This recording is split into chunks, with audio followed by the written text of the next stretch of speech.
The Pont Neuf is the oldest standing bridge across the River Seine in Paris, France. Its name, which was given to distinguish it from older bridges that were lined on both sides with houses, has remained after all of those were replaced. It stands by the western point of the Île de la Cité copyright, the island in the middle of the river that was the heart of medieval Paris.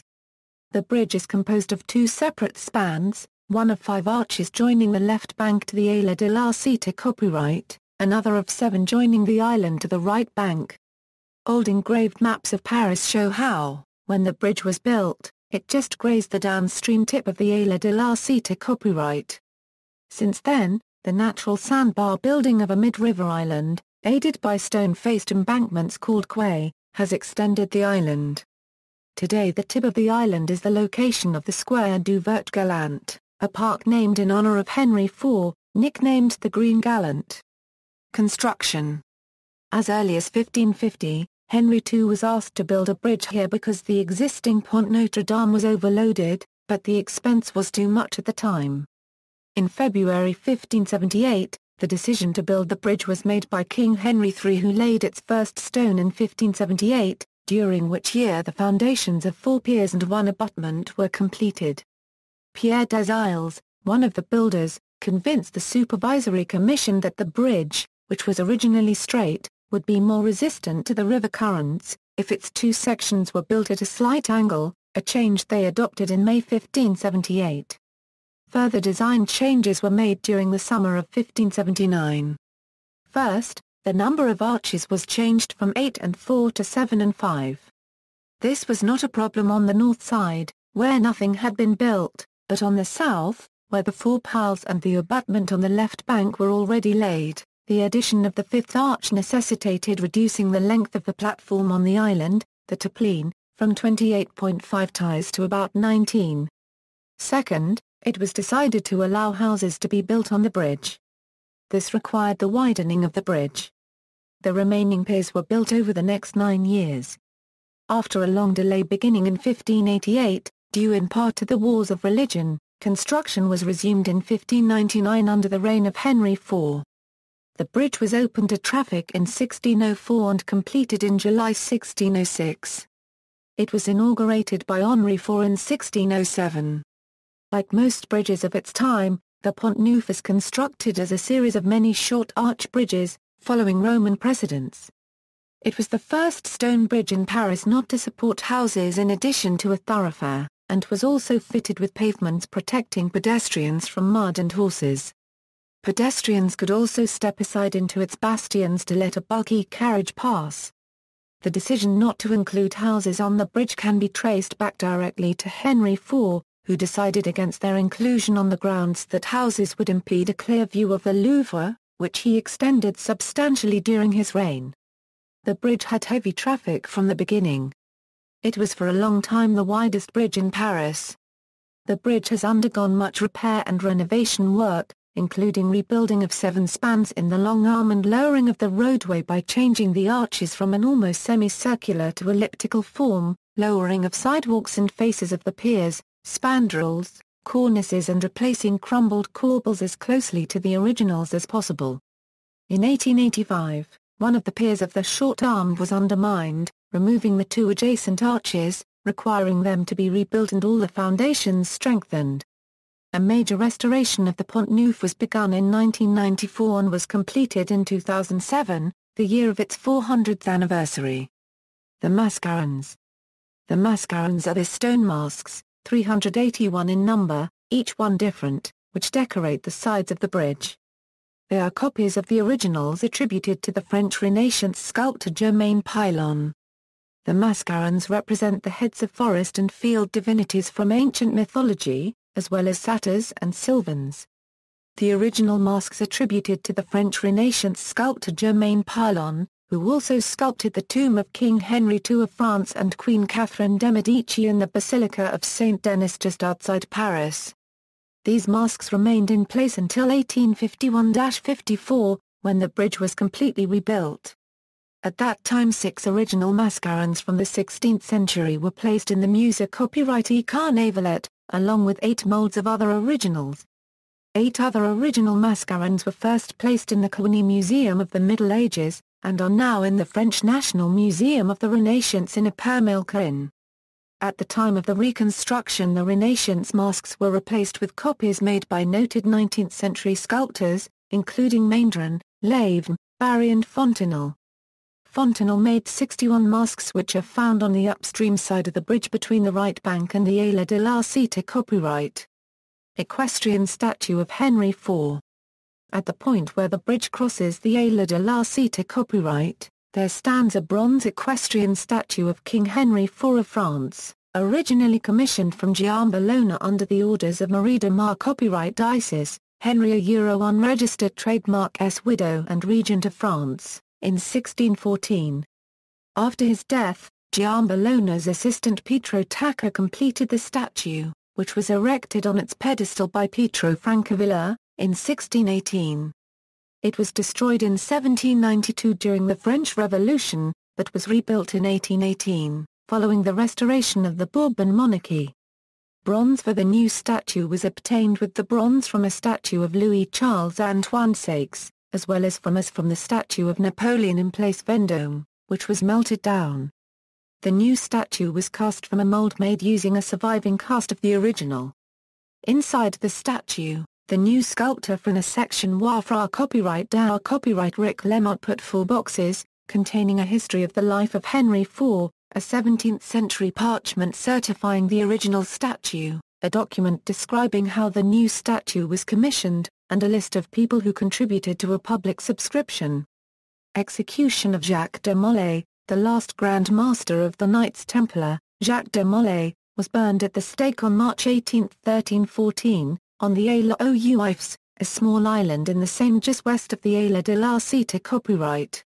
It was joined to the larger island when the Pont Neuf was built. The execution was ordered by Philippe le Bel after Jacques retracted all of his previous confessions, which outraged Philip. La Samaritaine. Between 1712 and 1719, a large pump house was built on the bridge and decorated with an image of the Samaritan woman at the well. As a result, the structure was named La Samaritaine. Years after it was torn down, Ernest Cognac, a 19th-century merchant, set up a stand on the site and gradually grew his business to what became, in 1869, the department store La Samaritaine. As the center of Paris, all through the 18th century, the Pont Neuf was the center of Paris, lively with both crime and commerce. Tsar Peter the Great, who came to study French civilization under the regency of the Duc d'Orléans, declared that he had found nothing more curious in Paris than the Pont Neuf. And, 60 years later, the philosopher Franklin wrote to his friends in America that he had not understood the Parisian character except in crossing the Pont Neuf. In 1862, a Permil de Ward Fournier traced its history in his lively 2-volume Histoire du Pont Neuf. He describes how, even before it was completed, gangs hid out in and around it and robbed and murdered people. It remained a dangerous place even as it became busier. For a long time, the bridge even had its own gallows. This did not prevent people from congregating there, drawn by various stands and street performers. Charlatans and quacks of various sorts were also common, as well as the hustlers and pickpockets often found in crowds, not to mention a lively trade in prostitution. Among the many businesses which, however, unofficially set up there were several famous tooth pullers. In 1701, Cotolendi quoted a letter supposedly written by a Sicilian tourist. One finds on the Pont Neuf an infinity of people who give tickets, some put fallen teeth back in, and others make crystal eyes. There are those who cure incurable illnesses. Those who claim to have discovered the virtues of some powdered stones to white and to beautify the face. This one claims he makes old men young. There are those who remove wrinkles from the forehead and the eyes, who make wooden legs to repair the violence of bombs. Finally, everybody is so applied to work, so strongly and continually, that the devil can tempt no one but on holidays and Sundays. With its numerous sellers of pamphlets and satirical performers, it was also a center for social commentary. In the 16th century, the Pont Neuf was the scene of the recitals of Tabarin, a famous satirist of the day, and it was long afterwards the favorite rendezvous of news vendors, jugglers, showmen, loungers, and thieves. Any popular witticism in verse was long known as un Pont Neuf. In the 17th century, that bridge of memories, the old Pont Neuf of Paris, was the rendezvous of quacksalvers and mountebanks. Booths for the sale of various articles lined the sides of the bridge. People flocked there to see the sights, laugh, chat, make love and enjoy life as only Parisians can. Students and grisettes of the courtier Latin-elbowed ladies and gentlemen of the court. Bourgeois families came to study the flippant manners of their superiors. Poodle clippers plied their trade. Jugglers amused the quidnuncs with feats of dexterity. Traveling dentists pulled teeth and sold balsams. Clowns tumbled. And last, but not least, pickpockets lifted purses and silk handkerchiefs with impunity. Says Augustus J.C. Hare, so central an artery is the Pont Neuf, that it used to be a saying with the Parisian police, that if, after watching 3 days, they did not see a man cross the bridge, he must have left Paris. Any popular witticism in verse was long known as un Pont Neuf. One of the principal vendors of quack nostrums of the Pont Neuf was Mondor. He was aided by a buffoon named Tabaron, who made facetious replies to questions asked by his master, accompanied with laughable grimaces and grotesque gestures. The modern ringmaster and clown of the circus have similar scenes together, minus the selling of medicines. Under Louis XV, thieves and entertainers were joined by recruiters, or sellers of human flesh, who did their best to lure newcomers to Paris and others with as much violence as the sale of Negroes in the Congo. Silversmiths and other luxury businesses nearby drew visitors as well. One yearly event, held on the nearby Place Dauphine, prefigured the Salon des Refusés copyrights which would later give rise to the Impressionists. During the celebration of the Corpus Christi, the Place Dauphine hosted one of the most magnificent reposoirs. Along with all the rich silverwork and tapestries placed on it, some local silversmiths ordered paintings for these. This led to art dealers being asked to participate and ultimately to the newest talents being shown at the Petite Fête Dieu, a reduced version of the Corpus Christi holiday which took place 8 days later. Though their canvases were only shown from 6 in the morning to noon, this became an important opportunity for unknown artists to draw attention. Among other things, this led to the painters there signing their work, as was not frequent in the Salon Euro, which was not always an advantage when the work was publicly and loudly critiqued. Showing works which often had no pretense of a religious subject, they might then be noticed and find an entree into the official academy. Chardin is one of the most famous painters to have started this way. In 1720, a young man of about 22, son of the man who maintained the King's Billiards, displayed a canvas here showing an antique bas-relief. J.B. Banlieue passed by, looked at the canvas for a long time, found great qualities there, and bought it. He wanted afterwards to know the young painter, encouraged him, gave him advice, of which the latter perhaps had no need, got him work, which was more useful, and 8 years later, the unknown of the Place Dauphine was his colleague at the Academy of Painting. He was called Jean-Baptiste Simer. Copyright on Chardin. The slow decline of the bridge's central role began in 1754, starting in 1754, the first year of the vogue, the madness of the boulevards. It was no longer the thing to talk about the quais, the Champs-Élysées copywriters, and still less of this poor Pont Neuf. To the boulevard, at once, long live the boulevard. Still the bridge remained a lively place through the end of the century. With time, people became wary of its reputation and other changes subdued its atmosphere.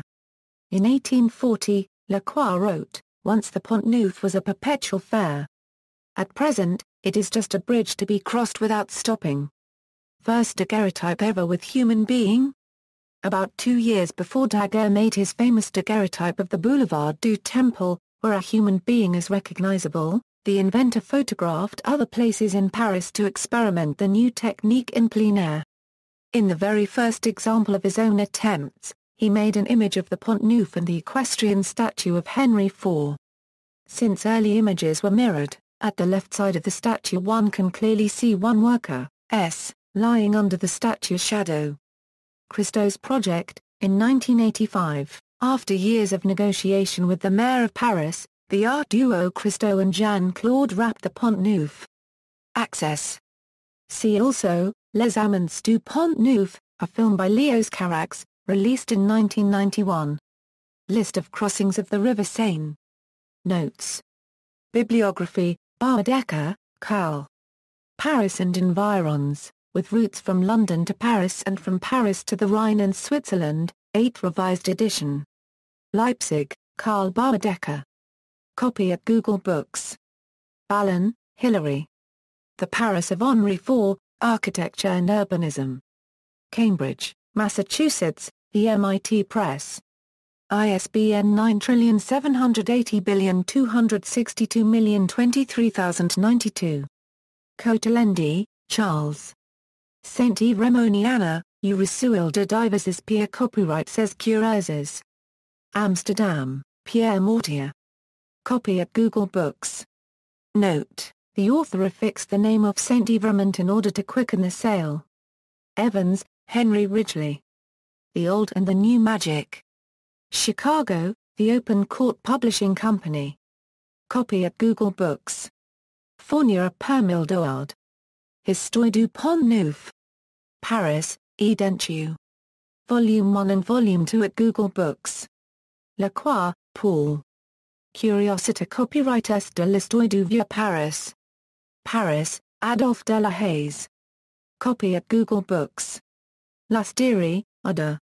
Documents eine Copyright sur la construction du Pont Neuf, mar copyright moise de la Socia copyright tar copyright de l'Histoire de Paris et de l'Île-de-France, Volume 9, pages 1-94. Copy at Gallica. Metman, Yves, editor. Le Registre Plumatif de la Construction du Pont Neuf, Archives Nationales Z1 F1065. Paris, Service des Travaux Historiques de la Ville de Paris. OCLC 21504748. Strameyer, Ulf. Engineering Vision, The Pont Neuf in Paris and Modernity, pages 75-92, in the City and the Senses, Urban Culture Since 1500, edited by A. Cowan and J. Stewart. Basingstoke, Ashgate. ISBN 9780754684237. Whitney, Charles S. Bridges of the World, Their Design and Construction. Minier, New York, Dover Publications. ISBN 9780486429953. External links, Tourist Review, about Pont Neuf Bridge in Paris, French, France Pittoresque, Histoire du Pont Neuf.